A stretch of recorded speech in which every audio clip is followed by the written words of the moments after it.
छात्र के सीरीज 8 की तीसरी श्रृंखला, जिसमें 101 से 50 क्वेश्चन तक का हम आंसर देंगे और उसका डिस्कशन करेंगे, चर्चा करेंगे उस पर। और 101 क्वेश्चन है, पर्वत पदीय मिट्टी को क्या कहते हैं? इसका आंसर हो जाएगा सी, भावर का क्षेत्र। भावर का क्षेत्र जैसा कि मैंने पिछली क्लास में बताया था, आपको याद होगा कि शिवालिक के पदीय में सबसे पहले आता है जो पर्वत के बाद, तो वो आता है भावर, पिछले बताया था। उसके बाद तराई, ठीक है। उसके बाद फिर जलोढ़ मिट्टी में, तो जलोढ़ में बांगर, ठीक है, खादर, बांगर, खादर, उसी तरह रे या कल्लर, भू, ये जो मैंने बताया था श्रृंखला, तो इसका आंसर हो जाएगा, आप देख लें, भावर का क्षेत्र सी। अब 102 क्वेश्चन का है कि गंगा नदी अपने मुहाने पर डेल्टा का निर्माण करती है, वो डेल्टा कहां से प्रारंभ होता है? इसका आंसर हो जाएगा बी, गौर। ये पश्चिम बंगाल से है, ये पश्चिम बंगाल में है गौर, पश्चिम बंगाल में गौर से ये स्टार्ट होता है। 103 है, केंद्रीय कॉफी अनुसंधान संस्थान कहां अवस्थित है? यह इसका आंसर हो जाएगा ए, ये बालेहोन्नूर,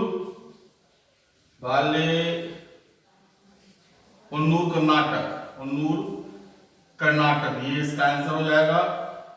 अगला क्वेश्चन है 104, इनमें से कौन गलत है? ये चारों सही है, इसलिए इसका आंसर ई हो जाएगा। यानी 6 डिग्री चैनल जो इंदिरा पॉइंट को इंडोनेशिया से अलग करता है, एक्चुअली यह इंदिरा पॉइंट को इंडोनेशिया यानी सुमात्रा से अलग करता है, तो ये भी सही है। 6 डिग्री चैनल, 8 डिग्री पिछले मालदीव को मिनिकॉय से, 9 डिग्री चैनल लक्षद्वीप को मिनिकॉय से, और 10 डिग्री चैनल अंडमान को निकोबार से। यानी ये इसका चारों आंसर सही है, एक से अधिक सही है, इसलिए इसका आंसर हम ई दे रहे हैं। इस पर हमने डिस्कशन किया था। दिफू दर्रा, ये ट्राई जंक्शन है, दिफू दर्रा ट्राई जंक्शन है। ये एक्चुअली चीन और म्यांमार की सीमा पर स्थित है, और ये भारत और म्यांमार के व्यापार के लिए खुला होता है, सामरिक रूप से बहुत महत्वपूर्ण है। तो इसमें भारत है, मैंने कहा चीन व्यापार की सीमा पे है, तो जो भारत के व्यापार के लिए खोला हुआ है, तो भारत, चीन और म्यांमार इससे जुड़ा हुआ है, बांग्लादेश इससे नहीं जुड़ा हुआ है, इसलिए इसका आंसर 105 का सी हो जाएगा, ठीक है। फिर 106 क्वेश्चन है, निम्न कौन सा ब्रह्मपुत्र नदी की एक सहायक नदी है? ब्रह्मपुत्र की जो सहायक नदी की जो बात है, तो हम एक्चुअली ब्रह्मपुत्र से जुड़े कई क्वेश्चन आते हैं, इस पे हम एक विस्तृत चर्चा कर देते हैं कि ब्रह्मपुत्र से जुड़ा हुआ जो फैक्ट्स है उसकी हम विस्तृत चर्चा कर देते हैं। ब्रह्मपुत्र जो है, या आपको पता है तिब्बत के मानस सरोवर से निकलती है, और इससे जुड़ा जितना भी चीज होगा, मतलब कहां से निकलती है, कौन कौन सहायक नदी है, उन सब चीजों पर हम विस्तृत चर्चा करेंगे। कि यह चोमायुंगडुंग, ब्रह्मपुत्र पर हम विस्तृत चर्चा कर देते हैं, इसको मिटा देते हैं, ब्रह्मपुत्र पर हम विस्तृत चर्चा कर देते हैं, क्योंकि बहुत सारा क्वेश्चन इससे रिलेटेड होता है। अच्छा, ब्रह्मपुत्र की उत्पत्ति जो है तिब्बत के मानसरोवर के चोमायुंगडुंग यहां से चोमायुंगडुंग हिमनद से इसका उत्पत्ति होती है। तिब्बत में इसको शांको कहते हैं, शांको। अरुणाचल प्रदेश में इसे दिहांग कहते हैं, अरुणाचल प्रदेश में इसे दिहांग कहते हैं। असम में इसे ब्रह्मपुत्र कहते हैं, असम में इसे ब्रह्मपुत्र कहते हैं। और बांग्लादेश में इसे जमुना कहते हैं, बांग्लादेश में इसे जमुना कहते हैं। इसके अलावा इसको ये समझना ये होगा कि यह एक और इसमें इंपॉर्टेंट चीज है कि ये एक नामचा बरवा के पास, नामचा बरवा के पास यह गहरा कैनियन बनाती है, गहरा कैनियन बनाती है। नामचा बरवा के पास यह गहरा कैनियन बनाती है। ब्रह्मपुत्र नामचा बरवा के पास एक गहरा कैनियन बनाती है। और ये जो ब्रह्मपुत्र नदी है तीस्ता से मिलकर बांग्लादेश में पद्मा में मिल जाती है, बांग्लादेश में पद्मा में मिल जाती है। पद्मा जो है वहां गंगा को कहते हैं, पद्मा में मिल जाती है तीस्ता के साथ। और एक मेघना भी है, जो मेघना की जो जलधारा है, जो मेघना ये बराक नदी घाटी से, बराक घाटी से निकलती है मणिपुर में, तो ये मेघना और तीस्ता ब्रह्मपद्मा में जाकर के मिल जाती है, ठीक है। तो वहां वो जमुना कहते हैं और ये पद्मा जो वहां पे है गंगा, ठीक है। ये सब का मिलने जो होता है मिल जाता है। वो भैरव बाजार एक क्षेत्र है बांग्लादेश में, भैरव बाजार क्षेत्र है। वहां जाकर के ये तीस्ता, ये मेघना और ये ब्रह्मपुत्र जो है तीनों मिलकर के पद्मा में यहाँ पे यानी पद्मा यानी गंगा में मिल जाती है। इससे जुड़ा हो जाएगा। इसके अलावा अगर आप ब्रह्मपुत्र रेंज में एक और याद रखिएगा, एक संकोश नदी है। ये संकोश नदी जो है ब्रह्मपुत्र रेंज में ही है। संकोश नदी यह जो है अरुणाचल प्रदेश और असम के बीच सीमा बनाती है। अरुणाचल प्रदेश और असम के बीच सीमा बनाती है संकोश नदी। इसको भी आप देख लेंगे। और इसकी जितने और कई सहायक नदियां हैं, इसमें जितनी भी जो है वो सभी सहायक नदियां हैं। एक तो इसकी सब जैसा कि इसमें लिखा हुआ है लोहित, ये भी इसकी सहायक नदी है। सुबर्श्री ये भी सहायक नदी है। मानस इसलिए इसकी सहायक नदी है। धनश्री इसकी सहायक नदी है। इसलिए इसका आंसर जो हो जाएगा वो ई हो जाएगा। इसके अलावा कुछ और आप ध्यान रख लेंगे। इसकी एक और सहायक नदी है कपिली, कपिली भी इसकी एक सहायक नदी है। और इसके अलावा ब्रह्मपुत्र पर ही माजुली द्वीप बना हुआ है। माजुली द्वीप जो कि आपको पता है कि यह सबसे बड़ी नदी द्वीप है, सबसे बड़ी नदी द्वीप है माजुली द्वीप। यही बना हुआ ब्रह्मपुत्र पे, ठीक है। अगला क्वेश्चन है, हम चर्चा करेंगे 107 समृद्धि कॉरिडोर कहाँ है। तो ये इसका आंसर हो जाएगा डी, मुंबई से नागपुर। समृद्धि कॉरिडोर 107 का हो जाएगा। इसको मिटा देते हैं हम। 107 का डी आंसर हो जाएगा। अब आइए 108 का आंसर कल्प वृक्ष परियोजना जो हाल ही में सुर्खियों में थी, यह नारियल से है। ये डी कल्प वृक्ष परियोजना, डी नारियल। 109 यह निम्न कौन सी गोदावरी की सहायक नदी है।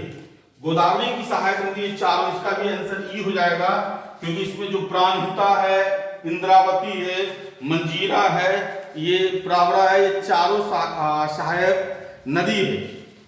इसके अलावा इसमें आप याद रख लीजिएगा कुछ और। पूर्णा इसकी और एक सहायक नदी है। उसके बाद आपको फिर इसमें वैनगंगा, पैनगंगा,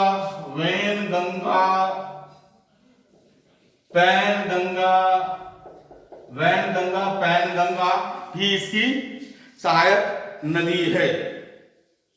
इसमें और जो वर्धा, जो शिक्षा योजना के लिए जाने जाते हैं वर्धा, ये भी वर्धा नदी जो है ये भी सहायक नदी है। ये सभी जो है ये ऊपर जो आपके ऑप्शन में दिया हुआ चारों के अलावा गोदावरी की ये पूर्णा, वैनगंगा, पैनगंगा, वर्धा जो है इसकी सहायक नदी। यह जो है नासिक के पास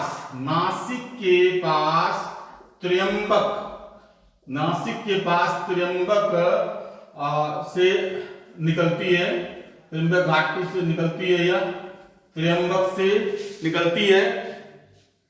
इसको बूढ़ी गंगा भी कहते हैं, बृहद गंगा और बूढ़ी गंगा भी कहते हैं। लोग बहुत कंफ्यूज होते हैं इसमें, याद रखिएगा बूढ़ी गंगा कि दक्षिण की गंगा कौन है, तो दक्षिण की गंगा कावेरी है, दक्षिण की गंगा कावेरी है, कंफ्यूज नहीं कीजिएगा। दक्षिण की गंगा कावेरी है, गोदावरी जो है बृहद गंगा या बूढ़ी गंगा के नाम जाती है, लेकिन दक्षिण की गंगा पूछा जाएगा तो आप आंसर देंगे कावेरी। इस चीज को आप ध्यान में रखेंगे। उसके बाद है भारत के निम्नलिखित में से किन राज्यों में हम कोपेन के वर्गीकरण के अनुसार ई प्रकार की जलवायु, ई प्रकार की जलवायु जो है वो खंड प्रदेशों को लेकर के है भारत के, तो ई प्रकार की जलवायु में हो जाएगा जम्मू कश्मीर और उत्तराखंड तथा हिमाचल प्रदेश। इसका आंसर डी हो जाएगा, 110 का आंसर डी हो जाएगा, जम्मू कश्मीर, उत्तराखंड तथा हिमाचल प्रदेश। भारतीय पशु चिकित्सा विज्ञान अनुसंधान संस्थान 111, इसका आंसर ए हो जाएगा, बरेली। उसके बाद भारतीय सब्जी शोध संस्थान, इसका आंसर हो जाएगा 12 वाराणसी। 113 है केंद्रीय खनन अनुसंधान संस्थान, इसका आंसर हो जाएगा बी, धनबाद। उसके बाद है अरुणाचल प्रदेश में ब्रह्मपुत्र को किस नाम से जाना है, अभी हमने बताया है आपको, दिहांग। 114 का बी आंसर हो जाएगा। उसके बाद है सिपकीला, जो है सिपकीला जो है इसमें इसका चौथा आंसर अभी पिछले में डिस्कशन किया है कि सिपकीला वाला, इसमें आंसर हो जाएगा ए, ये गलती है। सिपकीला जो है वो सिक्किम से सिपकीला जो है जम्मू कश्मीर में नहीं आती है। कितना करना सकता, क्वेश्चन नंबर 115, सिपकीला हिमाचल प्रदेश से निकलती है, हिमाचल प्रदेश से तिब्बत जाती है, सिपकीला हिमाचल प्रदेश से तिब्बत। ये याद रखिए, ये गलत है। और एक चीज में याद रखिएगा कि सतलज नदी जो है इसी से आती है, सिपकीला से ही, सतलज नदी सिपकीला से ही आती है। सतलज नदी भारत में जो प्रवेश करती है, सतलज नदी वो सिपकीला से ही प्रवेश करती है। ठीक है, इसको याद रखिएगा। इसके अलावा जेलेपला वो सिक्किम सही है। ठीक है, उसके बाद बोमडिला या अरुणाचल प्रदेश, ये भी सही है। माना और नीति दोनों उत्तराखंड में है। अगला हम देखेंगे 116, कौन सा राज्य बांग्लादेश के साथ सबसे लंबी सीमा बनाता है, इसका आंसर हो जाएगा 116 का ई, 116 का ई, क्योंकि पश्चिम बंगाल जो है, पश्चिम बंगाल ये सबसे बड़ी सीमा बनाती है, पश्चिम बंगाल, इसलिए इसका आंसर हो जाएगा ई। 117, बिहार में चीनी उद्योग की स्थापना कब हुई, सी हो जाएगा 1904। फिर हो गया अब 118 पर आते हैं। बिहार के किस नगर में बिहार स्टेट स्कूटर्स लिमिटेड की स्थापना की गई, इसका आंसर हो जाएगा फतुहा, फतुहा आंसर हो गया बी। 119 क्वेश्चन है, बिहार किस जिले से राष्ट्रीय राजमार्ग नहीं गुजरता है, इसका आंसर ई हो जाएगा, क्योंकि न तो बांका से गुजरता है, न जमुई से गुजरता है और न ही कैमूर से गुजरता है, इसलिए इसका आंसर ई हो जाएगा। 120, बिहार राष्ट्रीय राजमार्ग की कुल लंबाई कितनी है, इसका आंसर हो जाएगा बी। फैक्चुअल इसमें बहुत कुछ समझना नहीं है, 2.46%। 121, गंगा से दक्षिण से मिलने वाली नदियों में कौन सही नहीं है, घाघरा, ये उत्तर से आती है, ठीक है, पश्चिमोत्तर से आती है। 122, खनिज की दृष्टि से कौन सा जोड़ा गलत है, लिथियम, इसका आंसर हो जाएगा सी, लिथियम मंजौर में नहीं मिलता है। बिहार का कौन सा जिला सर्वाधिक वनाच्छादित है, इसका आंसर हो जाएगा सी, कैमूर। उसके बाद 24 है बिहार में सर्वाधिक कौन सा बिहार में दो ही तरह के वन पाए जाते हैं, आर्द्र पतझड़ वन और शुष्क पतझड़ वन। तो इसका आंसर हो जाएगा ए, सबसे ज्यादा मिलता है हमारे यहाँ आर्द्र पतझड़ वन, आर्द्र पतझड़ वन। उसके बाद 125 क्वेश्चन है कि सर्वाधिक जनसंख्या वाला, तो पटना हो जाएगा, एक ही से आंसर बन जाता है, तो सी आंसर हो जाएगा, सी 125 सी। उसके बाद फिर हम आए आप आगे 125। उसके बाद बिहार वनों का प्रतिशत कितना है, 126, इसका है ई आंसर हो जाएगा, क्योंकि अभी वर्तमान में 7.30%, 7.30% जो 2019 में जो वन रिपोर्ट आया था, वन रिपोर्ट के अनुसार, वो मैंने वन रिपोर्ट को कई चर्चा किया था बहुत डिटेल पहले वीडियो में, इसका आंसर हो जाएगा 7.3% बिहार वन। तो ये इसका आंसर ई हो जाएगा। 127 बिहार के किस जिले की सीमा नेपाल से लगने वाले जिले में सर्वाधिक है, इसका आंसर हो जाएगा सी, पश्चिमी चंपारण, पश्चिमी चंपारण। ठीक है। 128 बिहार में शीतकालीन वर्षा किस कारण से होती है, तो भूमध्य सागर की ओर से आने वाली चक्रवातों से, भूमध्य सागर से होने वाली चक्रवातों से होती है, इसका आंसर हो जाएगा सी। 129 बिहार में खादर मिट्टी का कौन सा क्षेत्र है, इसका आंसर हो जाएगा बी, पूर्णिया, सहरसा, दरभंगा, मुजफ्फरपुर। बिहार के किस पक्षी बिहार में साइबेरिया प्रवास है, इसका आंसर हो जाएगा ई, क्योंकि दो जगह है, कांवड़, कांवड़ जो है बेगूसराय में और कुशेश्वर स्थान, ये दोनों जगह आता है, इसीलिए इसका आंसर ई हो जाएगा। 131 का डॉल्फिन, आपको पता है यह भारत के राष्ट्रीय जलीय जीव घोषित कर दिया गया है, बिहार का तो है ही, और यह इसका जो है ये भागलपुर में है, ये भागलपुर में है, ये आंसर हो जाएगा सी। उसके बाद अगर हम 132 देखें, 132 नानक कुंड, नानक कुंड मुंगेर, ये जो गलत है, यानी इसका आंसर हो जाएगा बी, ये भी जो है सो राजगीर में ही है, ये नानक कुंड जो है ये राजगीर में ही है, इसलिए गलत है 132 बी। 133 है बिहार में कौन सी समुद्री नदियां गंगा अथवा उसकी सहायक नदियों उत्तर से आती है, उत्तर माने ऊपर से आती है, तो ये है इसका आंसर हो जाएगा सी, गंडक, कमला और बागमती, गंडक, कमला और बागमती। इसको मैप पर भी आप देख सकते हैं, मैंने उसमें फिर है कौन सा पश्चिम से पूर्व की ओर, मैंने पश्चिम से पूर्व वाली बताई थी कि सबसे पहले यहाँ पे आती है नदी का मैप देखिए, घाघरा, घाघरा, उसके बाद गोमती, घाघरा के बाद गोमती,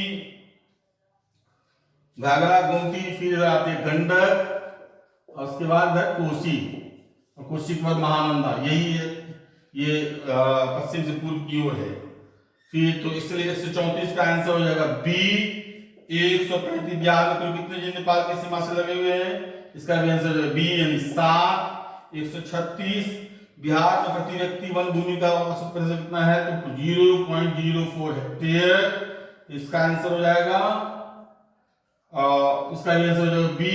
137 रेल मार्ग किस बिहार कौन सा स्थान है, इसका आंसर हो जाएगा डी, 8वां। उसके बाद 138 रेल 2011 की जनगणना अनुसार बिहार में किस जिले की साक्षरता सबसे कम है, ए, पूर्णिया, इसका हो जाएगा पूर्णिया ए। उसके बाद दक्षिण बिहार की नदी पुनपुन का उद्गम स्थल कौन है, तो इसका आंसर हो जाएगा डी, ये है पलामू की चौराहा, पलामू की चौराहा। ठीक है। उसके बाद ये है अगला 40 क्वेश्चन है, कर्नासार जो विंध्याचल पहाड़ी से निकलती है, बिहार किस जगह पर गंगा मिलती है, आंसर हो जाएगा डी, चौसा में जाके मिलती है, चौसा में जाके मिलती है, चौसा में जाके मिलती है। उसके बाद